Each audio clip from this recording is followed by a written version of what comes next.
ஏன்னா தமிழக முதலமைச்சருடைய முத்துவேல் கருணாநிதியின் மருமகன் நேராக போய் ராமதாஸோட பேச்சுவார்த்தைகள் போயின்னு இருக்கு.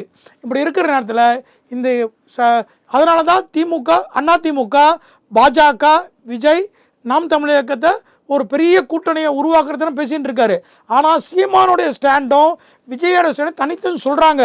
ஆனால் இன்னொரு 8 மாதங்களை நியரஸ்ட் எலெக்ஷன் இருக்கிறதுனால எது ஒன்றா 5 மாதத்துக்குள்ளே எது ஒன்றா எப்படி வேணால் மாறலாம், என்ன ஒன்றா. ஆனால் தமிழக மக்கள் திமுகவை வெறுத்து விட்டார்கள். ஏனென்றால் இன்னும் திமுக அரசு நிலம் அடப்புறது, அரசு இடத்தை அபகரிக்கிறது, மெட்ரோ இடத்தை அமைக்கிறது, புறம்போக்கு இடத்த மறுக்குது, கனிமவளை கொள்ளடிப்பது, ஒன்று லேண்ட் கிராப்பிங் தான் முழுக்க இருக்காங்க.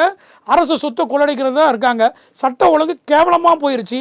இன்றைக்கி தனிப்பட்ட ஒரு மனிதனும் தான் உயிரை பாதுகாத்துக்கிறதுக்கு இன்றைக்கி அவனே காத்துக்கொண்டே நலத்துக்கு ஆயிடுச்சு. ஏன்னா இன்றைக்கி திமுக அரசால் யாருக்கும் பாதுகாப்பே இல்லை. ஏன்னா எல்லா தொழில் பண்ணக்கூடிய இன்றைக்கி மண்டல சேர்மனாக இருக்கட்டும், அமைச்சராக இருக்கட்டும், சட்டமன்றம் இருக்கட்டும், எல்லாரையும் மிரட்டி பணம் பிடுங்குறதாக எல்லா குண்டோர்களை வச்சுக்கின்னு சட்ட ஒழுங்கு கேள்விக்குறியாக இருக்குது.